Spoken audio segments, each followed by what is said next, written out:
자, 여러분 생각해보세요. 몇십 년 뒤에 뽀로로의 저작권이 풀렸어. 갑자기 정신나간 영화사가 이걸로 공포영화를 만들겠대. 지구온난화로 집을 잃고 개빡이 친 뽀로로가 헬리콥터를 타고 다니면서 프로펠러로 사람을 죽이고 다니고 옆에서 크렁이 크렁크렁 하면서 인간을 막 사냥하고. 어? 재밌겠는데?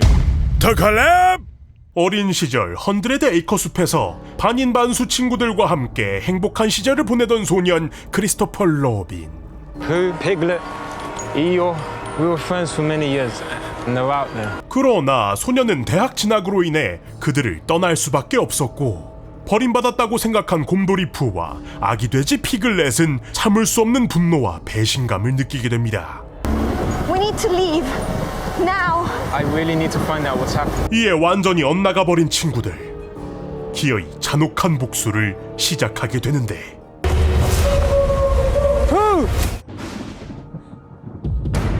꿀에는 꿀, 피에는 피.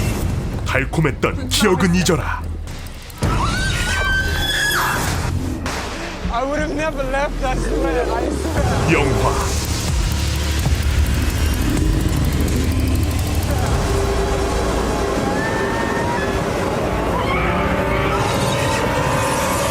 곰돌이 푸, 피와 꿀입니다.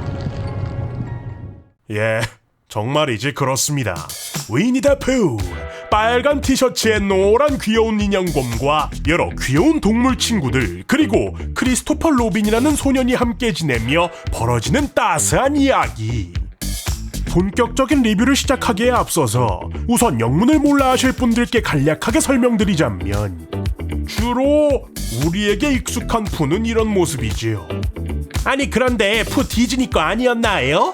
사실 디즈니가 제일 싫어하고 민감하게 반응하는 요소 중 하나를 꼽자면 자신들의 캐릭터가 소위 아이들에게 유해한 컨텐츠로 소비되는 것이거든요. 그게 선정적인 부분에서든 폭력적인 부분에서든 말입니다.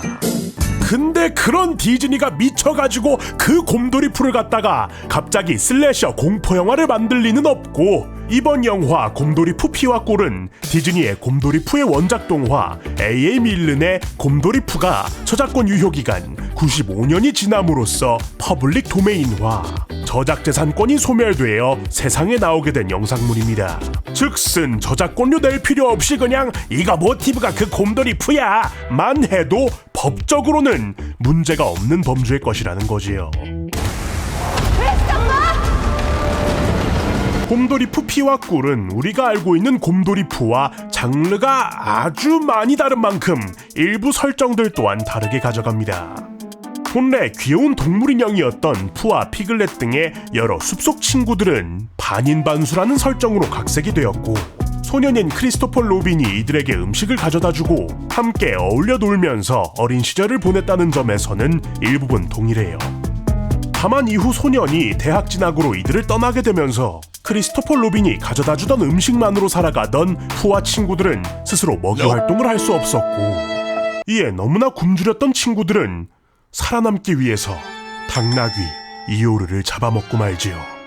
그렇게 5년이란 시간이 흐르고 요게 트리거가 되어서 다도 크리스토퍼 로빈 인간 죽어 인간 나빠가 되어버렸다는 스토리인데, 아니 근데 이게 막 생각보다는 굉장히 흥미롭잖아요. 막 보고 싶죠? 그렇잖아요? 근데 문제라고 하면 이 내용이 영화 초반 2분 만에 나레이션으로 끝난다는 거예요. Usual adolescent creatures. Christopher had to make the hard decision to leave his friends to attend college. Never to talk again. 그리고 바로 그 씬이 끝나고 나면 성인이 된 크리스토퍼 로빈과 그의 연인이 등장을 하는데, 소년은 자신의 여자친구에게 친구들을 소개시켜주기 위해서 숲으로 돌아오게 된 것이었고, 결국 푸와 친구들이 함께 지내던 곳까지 당도하게 되지만, 여기서 완전히 흑화해버린 푸와 피글렛과의 잘못된 만남이 성사되고 맙니다.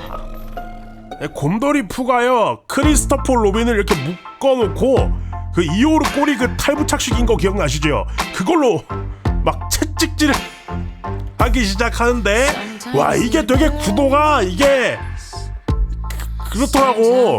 오호! 척척하게 만들어주지. 혼나! 땡큐 썰.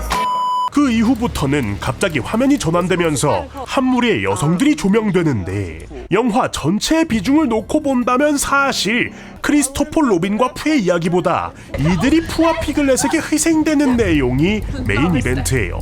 어쨌든 이 영화의 장르는 이오르 꼬리 채찍으로 몸의 대화를 나누는 크리스토퍼 로빈의 허리가 활처럼 휘었다. 푸의 눈에서 뿔이 뚝뚝 떨어졌다. 크리스토퍼 로빈! 그런 장르가 아니라 무자비하게 썰고 갈고 피튀고 다 죽이는 슬래셔 무비이기 때문에 정말 잔혹한 장면들이 계속해서 이어져요. 통째로 그라인더로 갈아버리기도 하고 망치로 머리를 날려버리기도 하고 푸가 자동차를 운전해서 머리를 부수기도 하고. 야, 난 잠깐 이거 카트라이더인 줄 알았잖아. 근데 카트도 같고 영화도 맛이 같으니까 이거 비슷하긴 하네요. 나중에 후반부 가서는 얘가 존나 짱센 넥슬라이스 같은 것도 하거든요.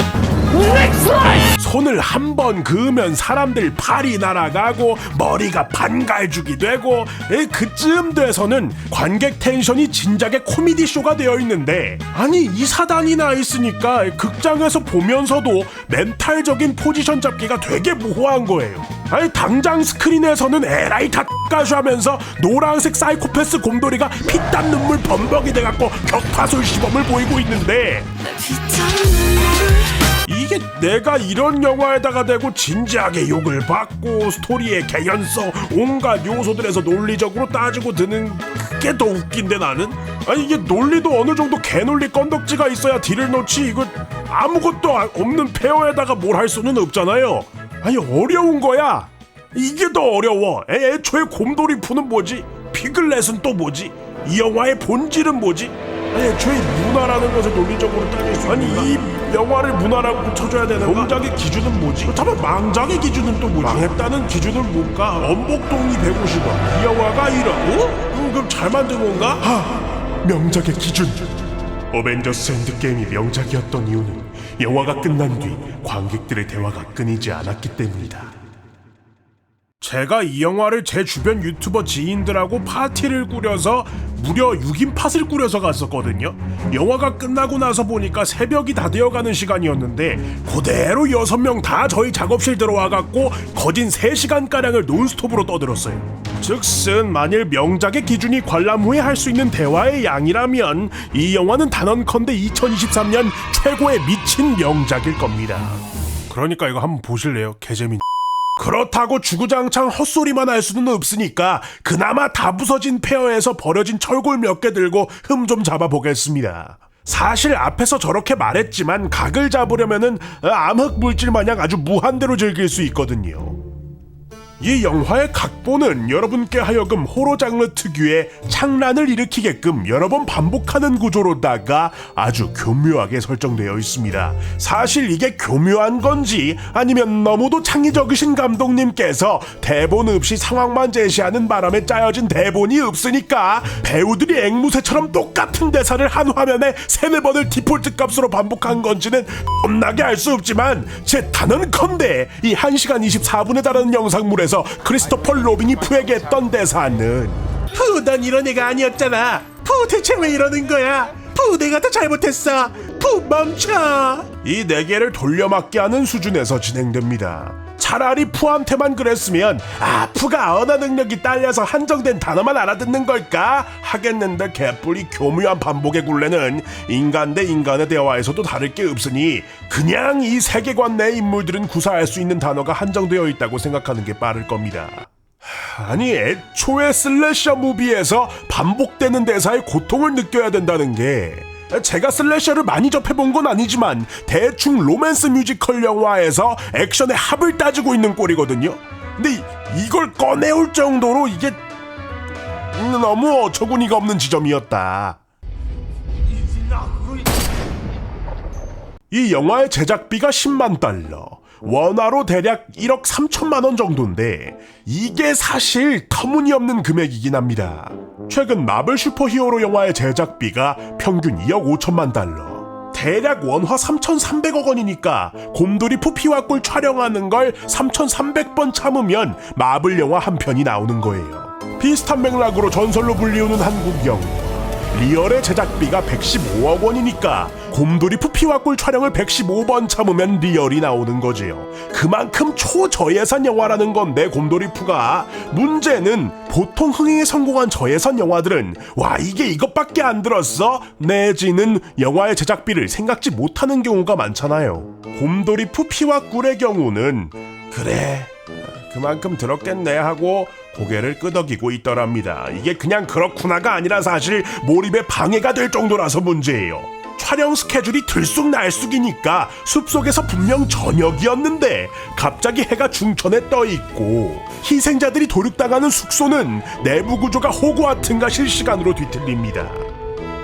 킹리적 가심으로 감독이 대충 A라는 영화를 찍고 있다가 뉴스로 곰돌이푸 풀렸다니까 급하게 선회해서 만든 게 아닌가 싶을 정도로 스토리 구조가 기묘하고 중반부의 일부 구간에서는 그래서 이게 곰돌이푸랑 뭔 관련이 있는 건가 싶은 장면들도 존재합니다. 이거 내가 볼 때 1억 3천이 A라는 영화에 이미 한 5천 썼고 곰돌이푸로 선회하면서 다시 8천 쓴 거라니까. 물론 오피셜 아니고 킹리적 가심이에요. 근데 그게 아니면 아닐 수도 있는데 아니면 근데 아니라기엔 이게 퀄리티가 너무 개똥 같은.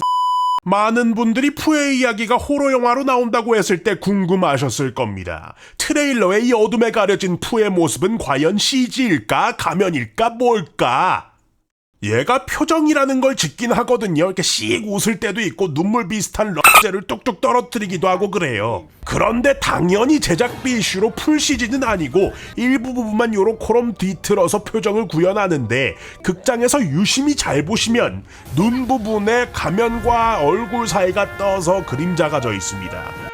분명 그 반인반술했는데 사실 너무도 놀랍게도 곰 가죽을 둘러쓴 아저씨였던 거지. 야 불쌍한 크리스토퍼 로빈은 속은 거예요. 푸가 주먹을 못 쥐어. 누가 봐도 고무장갑이죠. 고무장갑 주먹 쥐면 이렇게 굴곡지잖아요. 아니 근데 또 영화 내내 안 쥘 수는 없으니까 실제로 그 굴곡이 생깁니다 중간에. 곰돌이푸가 아니라 고무돌이푸였던 거예요. 보통 어떤 영화에서 무기를 든 액션을 촬영할 때 다 똑같아 보여도 여러 개의 복제품을 만들어서 적재적소에 사용하게 됩니다. 예를 들면 토르 러브 앤 썬더에서 등장했던 스톤브레이커도 평상시 들고 있을 때 묵직한 느낌의 소품이 있고 액션을 할 때 사용되는 가벼운 고무 재질의 소품 등으로 구분되어 여러 개가 제작되니까요. This is the Stormbreaker. This is the muscle showing one. As you can see, this is rubber, but it looks just like metal. 그런데 우리 곰돌이푸 수중에는 1억 3천만 원밖에 없었고 덕분에 이런 고급 소품을 만들 수 있을 리가 없었고 촬영용 소품이 아니라 실제 사슬과 망치를 쓰는 바람에 이게 배우들이 진짜 맞으면 안 되니까 멀찍이 또 최대한 위험하지 않게 촬영하는 과정에서 이런 물 밖에서 엉거주춤 낚시하는 피글렛 명장면이 등장하지 않았나. 에이, 이걸 안 잡아주네. 에이 PC 오늘 좀 잡았어? 에이 옆집 이효리랑 내기한 건데 이러다 꼬리 달게 생겼어. 제이제 아이 참네. 아이 무슨 놈의 낚시터가 한 마리도 안 잡혀. 여기 사장 나오라 그래. 에이 나는 똥구멍에 사슬 달기 싫어. 야 피글렛은 뭔 죄냐. 영화를 보고 나오면서 저희들끼리 한 말 중에 이토록 영화 화면의 밖 카메라 뒤의 광경이 궁금한 영상물은 처음이라는 거였어요. 차라리 이걸 만드는 과정을 찍어서 영화를 만드는 게 더 나았을걸? 정리하면 곰돌이푸가 퍼블릭 도메인이 되어버리니 이에 홍보 효과, 선점 효과를 노리기 위해서 터무니없는 제작비와 그냥 일단 극장에 걸기만 하자 도로로다가 덕지덕지 만들어 올린 결과물이 제작비의 46배 정도를 벌어들이게 되었다인데 사실 이게 곰돌이푸로 어그로 빡세게 끌어서 인터넷상에서 난리 친 거 대비 아쉬운 성적이긴 해요. 오히려 냉정하게 말하면 고작 이거 하려고 곰돌이푸한테 칼을 들렸나 싶기도 합니다. 그리고 이쯤 되니까 디즈니가 이런 컨텐츠에 대해서 매우 완고할 만하다는 생각이 드는 게 이게 생각 이상으로 캐릭터 오염이 심각해요. 안 그래도 우리 푸 그 대륙의 어떤 분 덕분에 고통받고 계신데 제가 영화 관람 이후에 리뷰를 위해서 곰돌이 푸 애니메이션을 따로 한번 봤거든요. 괜히 애니 오프닝에서 등장하는 푸 인형이 섬뜩해. 곰돌이 푸의 빨간색 티셔츠가 그가 잡아먹은 인간들의 핏자국으로 이루어져 있는 것 같고 엔딩에 등장하는 농구공도 묘하게 바느질이 의심스러워. 저게 사람으로 만든 농구공일 수도 있잖아요. 머리를 피와 꿀로 지배당한 지식의 저주에 걸려버린 겁니다. 물론 이 영화를 만드신 감독님도 이를 어느 정도 인지하신 건지 극이 성인 등급의 무자비한 영화임에도 불구하고 동물 친구들이 인간을 살해하는 것에 그치지 다행히 폭력에서 선정적인 지점으로 넘어가진 않아요. 이게 슬래셔 영화의 클리셰적인 부분이긴 하지만 아예 없는 것도 아니고 내가 이것까지 할 수 있는데 안 했다 수준으로 묘사하긴 하거든요. 어쨌든 최소한에서는 지켰다고 할 수 있겠는데 문제는 이번에 어쨌든 난리 어그로도 좀 끄셨겠다. 다음 타자인 피터팬, 밤비 등이 피와 꿀화를 계획 중이라는 소식. 와, 그럼 뭐요? 그 피터팬이 사람 죽이고 다니고 밤비는 육식에 눈을 뜨는 건가?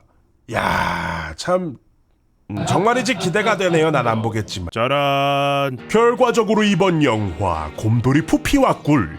그럼에도 불구하고 아니 그렇기 때문에 더더욱 이제는 일반적으로 그저 영화를 보러 가는 것이 아닌 체험에 중점을 두기 시작한 시대인 만큼 뭐 어떻게 보면 현 극장 업계에 가장 적합한 영화 중 하나가 아닌가 라는 생각도 들었습니다. 이게 잔혹하긴 한데요. 그냥 친구들끼리 여럿이서 낄낄거리면서 보기 좋은 영화예요. 아마도 오죽하면 내가 이번에 같이 보러 간 사람들끼리 전우회가 생겼어. 전우회가 카톡방 이름도 곰돌이푸 원정대요.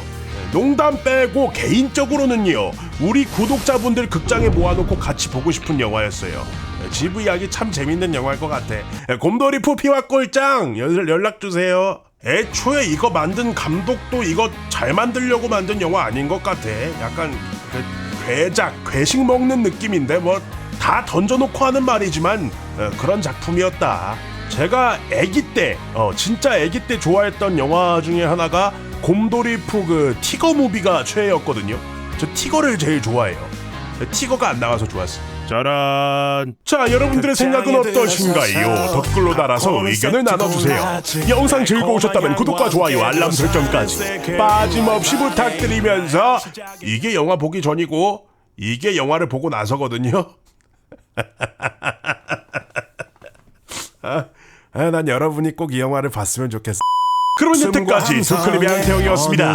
저는 다음 영상으로 돌아옵니다. 고맙습니다. 아달태야. 세상을 네모나게 버려서 담아 이건 실시 코너 출고는 시네마 액션 멜로 코믹 하러 오라는 잠시 옆으로 지원와 인생의 지루함을 컷 누군가는 살기 위해 꿈을 꿔 모든 큐 사인이 들리면 시작하는 거지 우리의 삶은 커다란 영화관 감각적인 감성과 남다른 스크립트 화면 내각 완벽한 조명과 타이밍 그대와 함께라면 언제나 매직 아워 각박한 일상 속에 각자의 감상을 녹여서 보여 로맨스 주인공처럼 이어지는 기대감 나대지만 내 심장 극장에 들어서서 바꿔는 세트 골라지 달콤한 향과 함께 들어서는 스크린 라이브 파티 나의 시작의 연전 터지는 웃음과 함성에 어느새 다 올라가 버린